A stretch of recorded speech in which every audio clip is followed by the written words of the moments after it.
जी ना वीर अपनी वीरता पर, जी। ना धनी अपने धन पर घमंड करे। हालेलुया। ध्यान से सुनेगा सब लोग, यहीं पे परमेश्वर का वचन एक अच्छी बात बता रहा है। यिर्मयाह नबी जो है, और ये व्यक्ति के बारे में लिखा हुआ, इसने अपने जीवन में जितना रोया है ना परमेश्वर के लोगों के लिए, उसके राज्य के लिए, खुदावन के सामने, खुदावन की उपस्थिति में, कि कैसे परमेश्वर के लोग बचाए जाएं। अगर आप यिर्मयाह का विलाप गीत पढ़ेंगे तो पूरी बाइबल बताती है, विलाप गीत यिर्मयाह रोते रोते लिख दिया है। इतना रोया है बेचारा कि कैसे मैं परमेश्वर के लोगों को बताऊं, कैसे इनको सुसमाचार बताऊं, कैसे इनको परमेश्वर की ओर वापस फेरूं। लेकिन ये इतना रो रहा है, लेकिन ये एक बात कह रहा है। और क्या कह रहा है? यिर्मयाह कह रहा है कि यहोवा यूं कहता है। जी दीदी।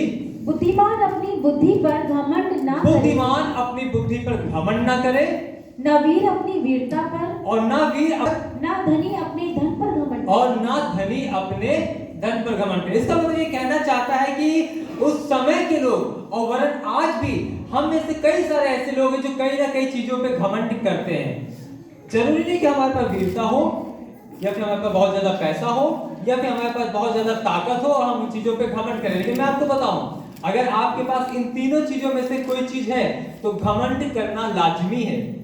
आपके पास वीरता, आपके पास पावर है, आपके पास ताकत है, आपके पास सोर्स है, तो आप घमंड कर सकते हैं। इसमें कोई दो राय वाली बात नहीं है। आपके पास बहुत अधिक पैसा, आपके पास बहुत अधिक संपत्ति है, आपके पास बहुत अधिक दौलत है, आप दौलतमान हैं, आप बहुत पैसे वाले हैं, आप घमंड कर सकते हैं।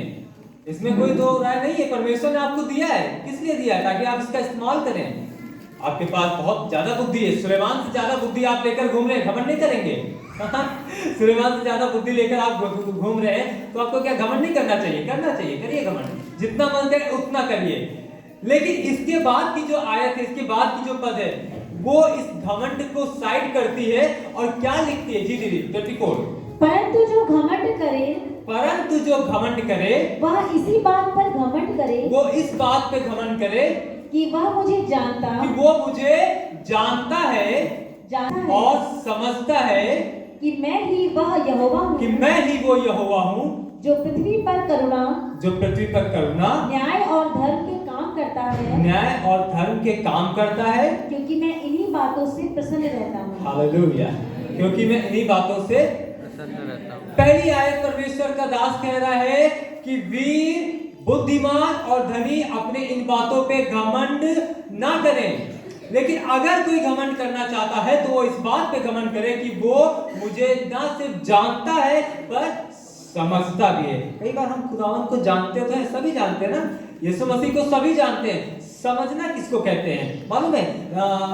यहाँ पे यिर्मयाह एक स्पेसिफिक पॉइंट को लिख रहा है, एक स्पेसिफिक पॉइंट को हमें बता रहा है, डिस्क्राइब कर रहा है, और वो बता रहा है एक स्पिरिचुअल रिलेशनशिप के बारे में। आप जो विश्वासी हैं, आप जो मसीही हैं, आप जो कलीसिया में आए हुए हैं, परमेश्वर का खादिम हमें और आपको परमेश्वर से रूबरू होने की नसीहत दे रहा है। वो हमें परमेश्वर से एक आत्मिक संबंध को बनाने की जिद्दोजहद कर रहा है कि परमेश्वर के लोग उसे सिर्फ जाने नहीं वरन उसे करीब से समझे कि आखिर परमेश्वर है कौन, आखिर यहोवा है कौन, आखिर आपका यीशु मसीह है कौन, वो है कौन और वो कर क्या सकता है, आपके जीवन में क्या बदलाव ला सकता है, आपके लिए क्या कुछ नहीं कर सकता है। इसको जानने के लिए सिर्फ उसे जानना काफी नहीं है, उसे समझना जरूरी है। और यही वो चाहता है कि हो सकता है आपके पास बहुत सी चीजें हो सकता है आपके पास तमाम बातें हो जिन पे आप घमंड करना समझते हो, लेकिन नहीं, खुदावंद का कलाम आज बता रहा है कि इन बातों को छोड़कर एक चीज जो मैं तुम्हें कह रहा हूं उस बात पे ध्यान लगाओ, और वो बात यह है कि ना सिर्फ मुझे जानो लेकिन मुझे समझो। कौन हूं मैं वो परमेश्वर हूं जिसने उत्पत्ति से लेकर आज तक मनुष्य को संभाल के रखा। मैं वो परमेश्वर हूं जिसने अपने लोगों का न्याय चुकाया। मैं वो परमेश्वर हूं जिसने अपने लोगों के उद्धार के लिए अपने बेटे को कुर्बान कर दिया। मैं वो परमेश्वर हूं जो अपने लोगों से प्रेम करता हूं। ये बातें समझने की जरूरत है, इन्हें जानने की जरूरत नहीं है। जानते तो हम सभी हैं, चाहे आप किसी से भी पूछ लीजिए यीशु मसीह कौन है, यीशु मसीह, हाँ वो भी एक खुदा है। यीशु मसीह कौन है? यीशु मसीह भी एक परमेश्वर है। हाँ वो ईसाइयों का परमेश्वर है, हाँ वो अंग्रेजों का परमेश्वर है, वो विदेशों में पाया जाता है, इस समय यहां भी बहुत चल रहा है। ये तो सब जानते हैं। समझना किसको कहते हैं? वो मेरे लिए आया, मेरे लिए मारा गया, और मेरे लिए गाड़ा है और मेरे लिए वापस जीव। और मेरे लिए वापस आने वाला। ये है समझदारी। लोगों को यही तो पचती नहीं है बात, अरे वो तो मर गया था, अब वो वापस कैसे आएगा? लेकिन नहीं, खुदावंद का कलाम बता रहा है कि ना सिर्फ उसे जानिए पर उसे समझिए। और वो चाहता है कि हम अपने परमेश्वर को जानने से ज्यादा समझ सकें। एक व्यक्ति था बाइबल में और उसके बारे में लिखा हुआ है वो बहुत वीर था। बाइबल इस बात को बताती है कि वो बहुत ज्यादा वीर था और वो अपनी वीरता पे बहुत घमंड करता था। अपनी वीरता पे इतना घमंड करता था, इतना घमंड करता था कि वो अपने आमने सामने आने वाली हर तमाम मनुष्यों को, हर चीज को छोटी समझता था। यहाँ तक कि उसे लगता था कि कोई मुझ पे प्रबल नहीं हो सकता, कोई मुझसे जीत नहीं सकता। अगर कोई मेरे सामने आ भी जाएगा तो मैं उसे चींटी की तरह मसल दूंगा, उसे मच्छर की तरह मैं उसको पीस डालूंगा। ऐसी बातें वो करता था। लेकिन एक दिन खुदावन के एक दास से उसकी मुलाकात हो गई और जब वो खुदा के नाम को ललकार रहा था, तब मैं आपसे सामने बात कर रहा हूं उस वीर की जिसके बारे में बाइबल बताती है, जिसका नाम है गोलियत। वो बहुत वीर था। बाइबल बताती है वो बहुत वीर था और वो इतना लंबा था, इतना चौड़ा था, इतना ऊंचा था कि उसके सामने तमाम इजरायली सेना पानी मांग रही थी। कि कैसे? क्योंकि उसने वहां पर इजरायली सेना को ललकार दिया था। उसने वहां पे इजरायली सेना को इस बात का चैलेंज दे दिया था कि तुम में से जो भी वीर हो मेरे सामने आकर मुझसे लड़े, और अगर मैं हार जाऊं तो मेरी सेना तुम्हारी हो जाएगी, और अगर मैं तुम्हारे वीर को हरा देता हूं, अगर मैं तुम्हारी सेना में से किसी एक व्यक्ति को हरा देता हूं, तो तुम्हें मेरे सामने झुककर दंडवत करना पड़ेगा। एक बहुत बड़ा चैलेंज उसने दे दिया था, एक बहुत बड़ी चुनौती उसने दे दी थी। और उस इजरायली सेना में जिसमें परमेश्वर के लोग थे, जिसमें परमेश्वर की प्रजा के लोग थे, परमेश्वर का चुना हुआ, परमेश्वर का अभिषिक्त राजा था, उसके लोग थे, उसकी सेना थी, एक से एक वीर थे, कोई उसके सामने नहीं आ रहा था, कोई उसके सामने आने की जुद्दोजहद नहीं कर पा रहा था। क्यों?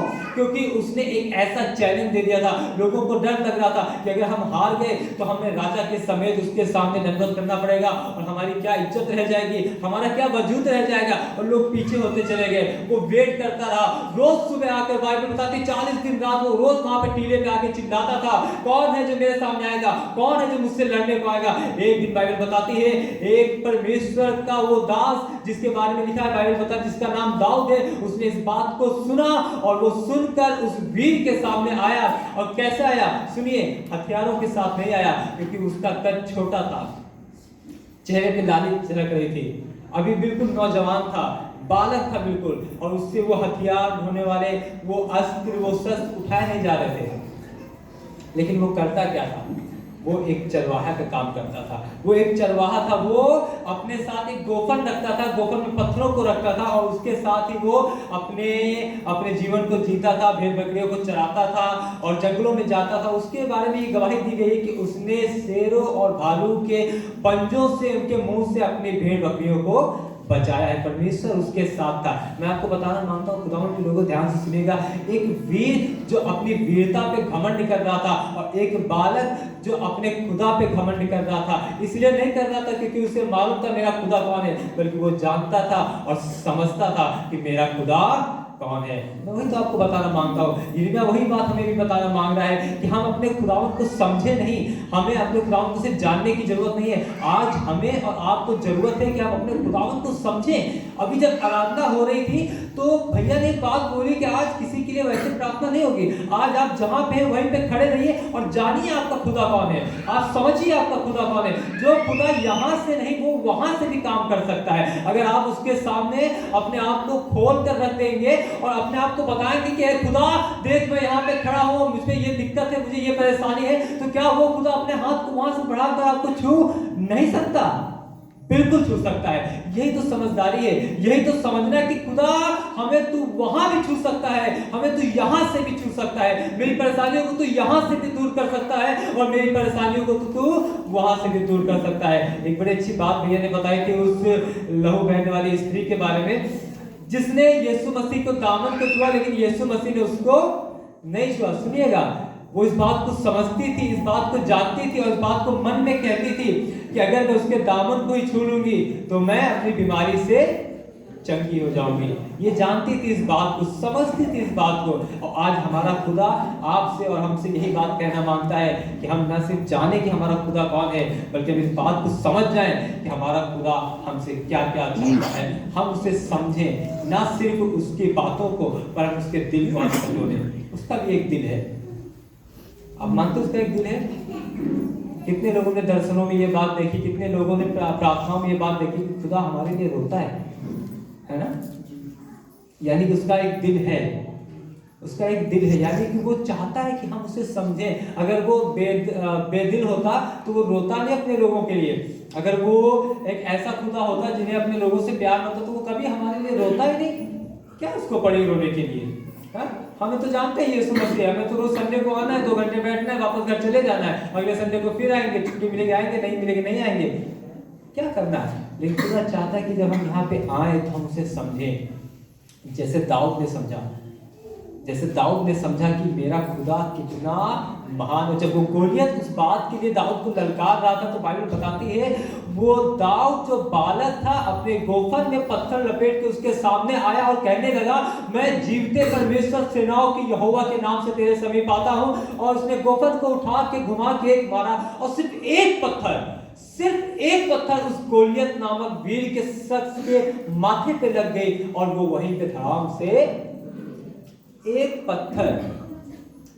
पत्थर से इतना बड़ा वीर मर ही नहीं सकता है। कभी पढ़िए इस चीज को ध्यान से। एक पत्थर से, एक गोफन के पत्थर से एक बड़ा वीर कैसे मर जाएगा? कैसे मर जाएगा? एक पत्थर कैसे गिर जाएगा? आप सोचिए, एक गोफन के पत्थर से हम चिड़िया को मारते हैं तो कभी कभी वो बच निकलती है।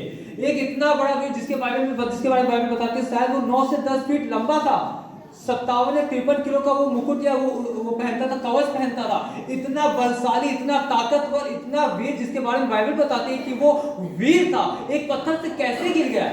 सुनिए, क्योंकि उसने अपने वीरता पे घमंड किया। लेकिन घमंड करने से पहले उसने परमेश्वर के नाम को ललकारा था, उसने परमेश्वर के नाम को कोसा था। और इस बात से दाऊद गुस्सा हो गया, इस बात से दाऊद क्रोधित हो गया और दाऊद कहने लगा कि मैं अपने परमेश्वर सेनाओं की यहोवा के नाम से तेरे समीप आता हूं। जब आप अपने परमेश्वर को जान जाएंगे, जब आप अपने परमेश्वर को समझ जाएंगे तो आप अपनी बीमारी में, अपनी समस्या में, अपनी तकलीफों में इस बात को कहेंगे कि बीमारी देख, मैं तेरे समीप अपने परमेश्वर, अपने जीवते परमेश्वर सेनाओं की यहोवा के नाम से आ रहा हूं। और वो बीमारी उसी समय वहां से धराशायी हो जाएगी। हालेलुया।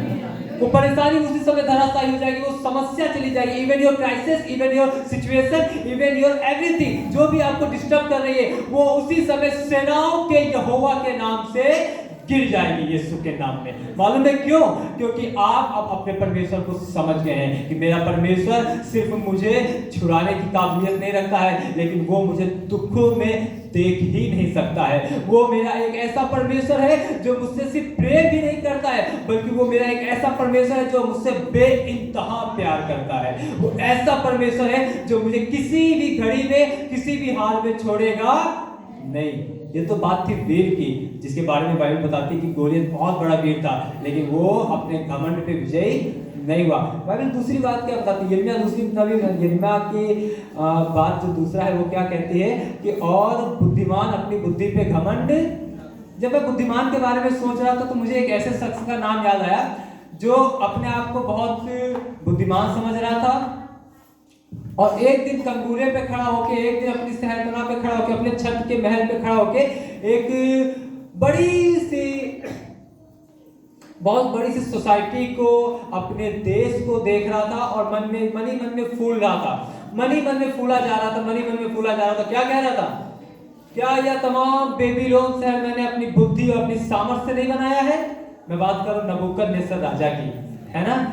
एक राजा था ना जो बुद्धिमान था, एक राजा था जो बुद्धिमान था और उसके सपने आ रहे थे। दानियल नबी ने उसको बताया था कि देख राजा तेरे साथ ऐसा ऐसा होने वाला है। और एक दिन वो उठकर टहल रहा था और देख रहा था और उसके मन में ऐसे ही फूलना उठ गया, उसके मन में ऐसे वो फूलने लगा और उसके मन में ये ख्याल आ गया कि क्या ये बड़ा सा बेबीलोन शहर मैंने अपनी ताकत से, अपनी सामर्थ्य से, अपनी बुद्धि से, अपने बल के जोर से नहीं बनाया है? क्या ये मेरी बुद्धि के द्वारा नहीं बनाया गया? बस राजा इतना सोचा ही था, वो सिर्फ इतना ही सोचकर बैठा ही था कि आसमान से एक आवाज आई और राजा के लिए आया कि राज तेरे हाथ से निकल गया। बाइबल पढ़िएगा, इसके बाद बहुत विपत्ति वाली बात लिखी है, उसकी हालत जंगल में रहने वाले जानवर से भी बदतर हो गई। खाने को घास मिले, नाखून इतने बड़े बड़े हो गए, बाल इतने लटक रहे हैं, और बाइबल बताती वो अपनी बुद्धि को खो चुका। अभी तक बुद्धिमान, अभी तक अपने बुद्धि पे घमंड कर रहा था, अभी तक अपने विजडम पे घमंड कर रहा था, लेकिन अब बाइबल बताती है वो अपनी बुद्धि को खो चुका है। इधर उधर घूम रहा है, एकदम जानवरों से बदतर हालत हो चुकी है।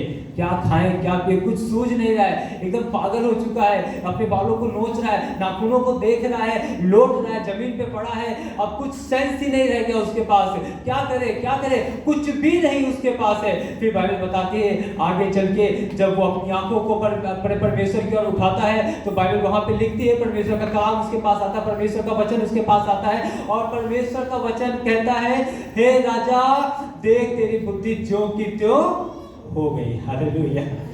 जब हम घमंड करते हैं तो शायद कई चीजें हमें क्राइसिस की ओर ले जाती हैं। जब हम घमंड करते हैं किन्हीं बातों पे, शायद हमें कई चीजें हमारी सिचुएशन से विपरीत लेके जाती हैं। इसलिए नहीं लेके जाती हैं ताकि हम उनमें दब जाएं, लेकिन इसलिए लेके जाते हैं ताकि हम जान जाएं और समझ जाएं कि हमारा खुदा कौन है। हालेलुया। शायद ये राजा इस बात को तब नहीं जानता था जब इसने इस बात को कहा, लेकिन जब इसने इस बात को जाना कि मैंने किसके विरुद्ध पाप किया है, मैंने किसके विरुद्ध अपनी बड़ाई को मारा है, मैंने किसके विरुद्ध अपने आप को ऊंचा उठाया है, तब इस बात को जब ये जान गया और समझ गया, तब ये कहता है कि अब मैं जान गया हूं कि स्वर्ग में वरन पृथ्वी पर मनुष्यों में परमेश्वर अपनी ही इच्छा को पूरी करता है।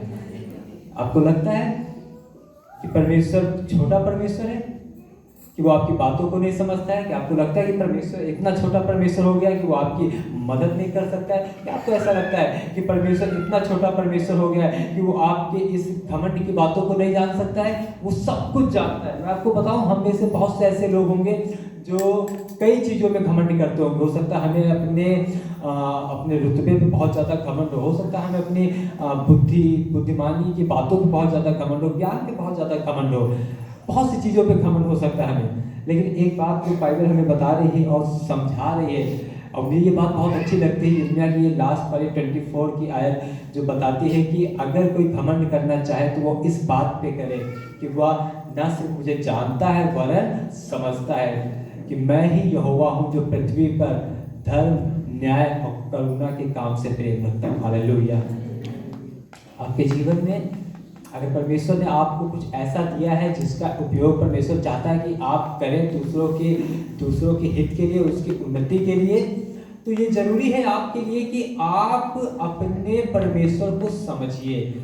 आप अपने परमेश्वर को सीमित ना रखिए। आपका परमेश्वर लिमिटलेस गॉड नहीं है। आपका परमेश्वर इतना गॉड नहीं है कि आपने उसको सीमित कर दिया कि हाँ परमेश्वर सिर्फ मुझे छोटी बीमारी से आजाद कर सकता है। आपका परमेश्वर सिर्फ इतना छोटा परमेश्वर नहीं है, इसको इतना सीमित ना करिए कि वो सिर्फ आपके घर के छोटे से हालातों को ही बदलने की कुव्वत रखता है। आपका परमेश्वर एक ऐसा परमेश्वर नहीं है जो आपको सिर्फ छोटे से एक्सीडेंट से बचाने की सामर्थ्य रखता है। नहीं, परमेश्वर को बड़ा बनाइए, परमेश्वर को बड़ा बनाइए, क्योंकि वो आपका परमेश्वर आपकी सोच से अधिक बड़ा है। हालेलुया। वो परमेश्वर आपकी सोच से अधिक बड़ा है। कई बार हम मनुष्य अपने परमेश्वर को छोटा बना देते हैं। मालूम है कैसे? हम अपनी सोच के अकॉर्डिंग अपने खुदावन को छोटा कर देते हैं। हम अपनी थिंकिंग के अकॉर्डिंग हम अपने खुदावन को छोटा बना देते हैं। लेकिन हमारा परमेश्वर हमारा सोच से भी बड़ा परमेश्वर। हालेलुया। बाइबल की जब तीसरी बात पढ़ते हैं, यिर्मयाह की तीसरी, वहां पे लिखा हुआ है, और ना धनी अपने धन पर घमंड करेगा। मैं सोचा था खुदावन यहाँ पे मैं क्या बता सकता हूँ, क्योंकि बाइबल में धनियों के बारे में तो बहुत कुछ लिखा है ना। भैया ने ये बताया जहाँ तेरा धन होगा वहां तेरा मन होगा, तो जहाँ धन है वहां मन है। लेकिन बाइबल में एक ऐसे व्यक्ति के बारे में लिखा है जो धनी भी था, वीर भी था और बुद्धिमान भी था, और तीनों क्वालिटीज उसके अंदर थी। लेकिन तीनों क्वालिटीज के ऊपर उसके ऊपर एक घमंड था। वो अपने धन पे घमंड करता था, अपने वैभव पे घमंड करता था, अपनी बुद्धिमानी की बातों पे घमंड करता था, अपने रूप पे घमंड करता था। अपनी सुंदरता पे घमंड करता था, इन सब चीजों पे घमंड करता था। उसके घमंड का कारण यह हुआ कि वो उस जगह से गिरा दिया गया। आपको मालूम है किसकी बात कर रहा हूं? I am talking about Lucifer. मैं उस लूसीफर की बात करता हूं जिसे इब्लीस कहते हैं, जिसे शैतान के नाम से जानते हैं, जिसे शैतान कहते हैं। बाइबल बताती है ये पहला स्वर्गदूत था जिसे परमेश्वर ने बनाया था और इसको सारा अधिकार दिया गया था। परमेश्वर के बाद का सारा अधिकार इसके पास था।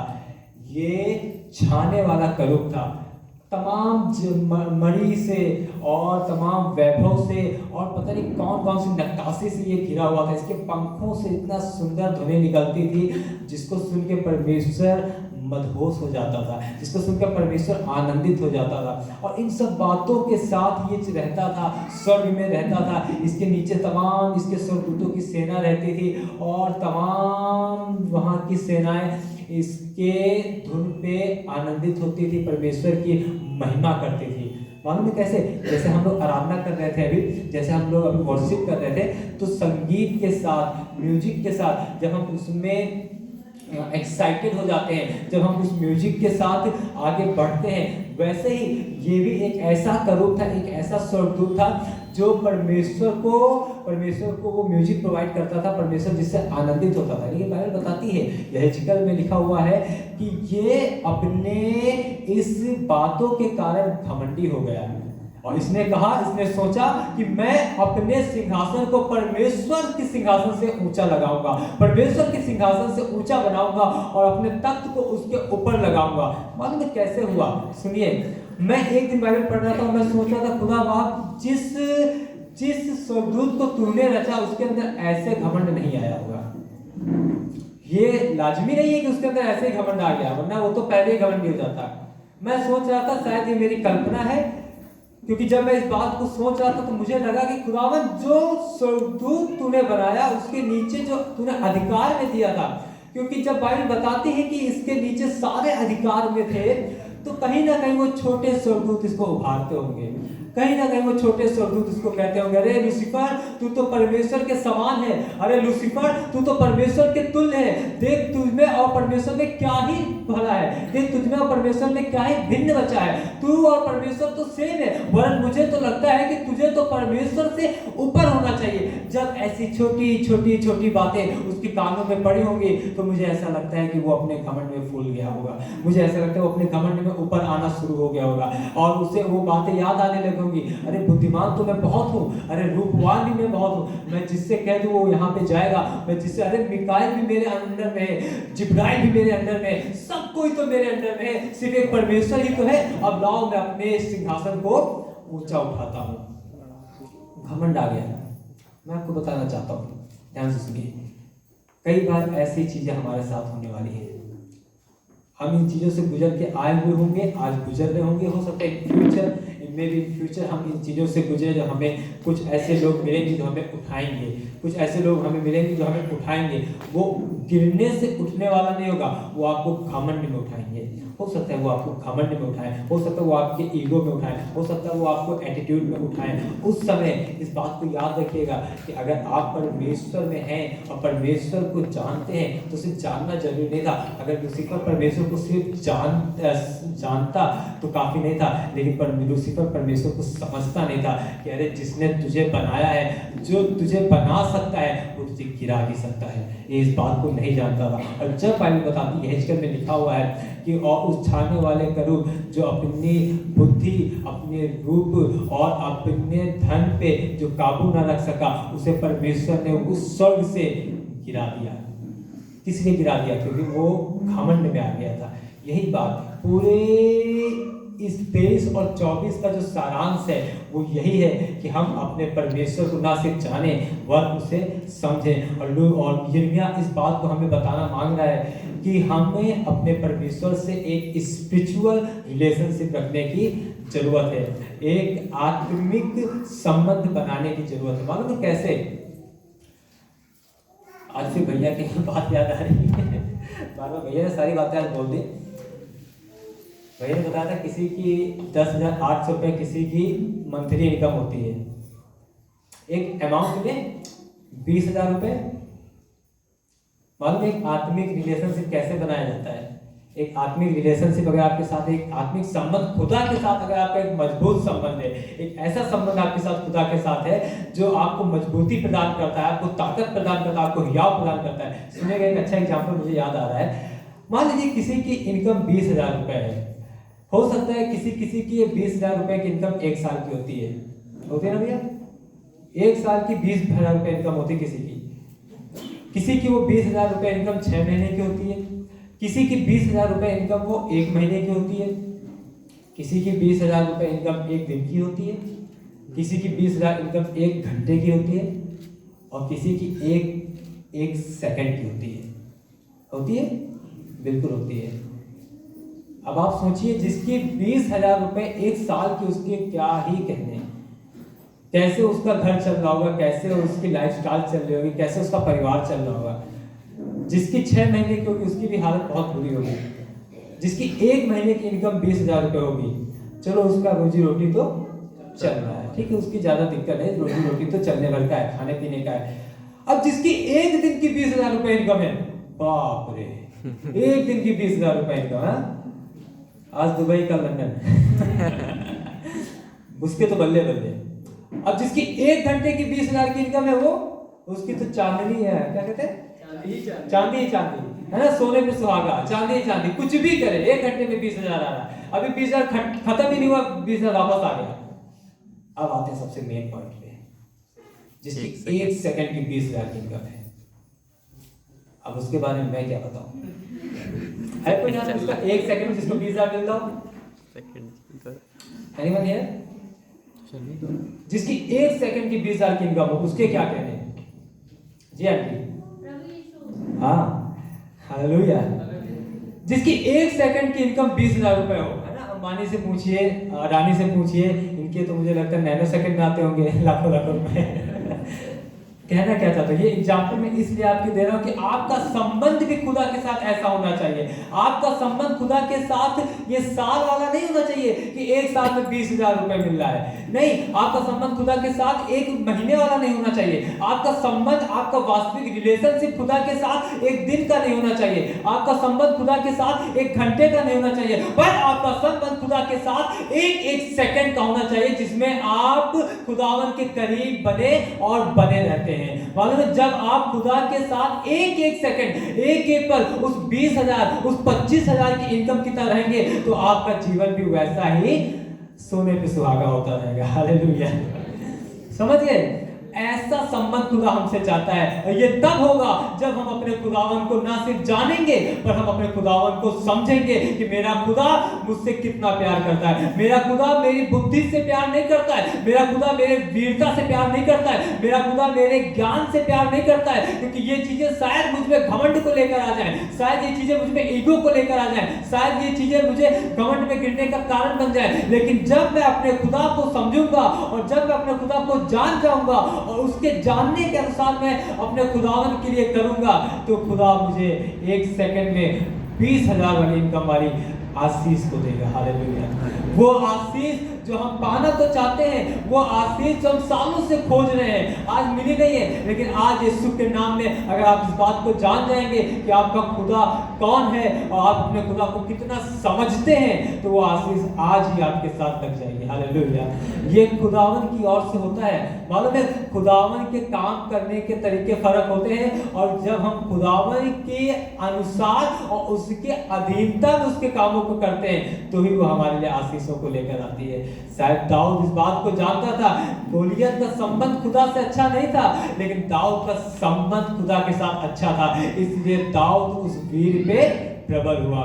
शायद दानियल का संबंध खुदा से बहुत अच्छा था, इसलिए वो दानियल शेरों की मांग से निकल कर आया। शायद हमारा और आपका संबंध भी खुदा के साथ वास्तविक रिलेशनशिप, स्पिरिचुअल रिलेशनशिप, आत्मिक रिलेशनशिप ऐसा हो जाए कि हम अपने खुदा के साथ न सिर्फ जाने, पर अपने खुदा को समझें कि खुदा हमसे चाहता क्या है। आज की सुबह मैं और आप, हमारी जरूरत ये है कि हम अपने खुदावन को जानें और उसे समझें कि हमारा खुदा कितना महान है। हालेलुया। प्रभु आपको आशीष दे।